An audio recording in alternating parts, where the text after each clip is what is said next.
the gambler.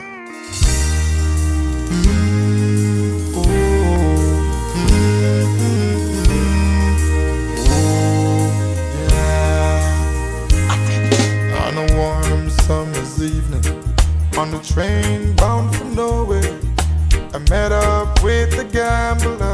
We were both too tired to sleep, so we took turns of staring out the window at the darkness till boredom overtook us, and he began to speak. He said, "Son, I've made a lot out of reading people's faces and knowing what their cards were by the way they held their eyes.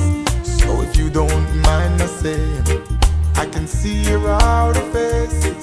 For a taste of your whiskey, I give you some advice." So I handed him my bottle, and he drank down my last swallow. And then he bummed a cigarette and asked me for a light. And the night got deathly quiet, and his face lost all expression. He said, "If you're gonna play the game, boy, you gotta learn to play it right.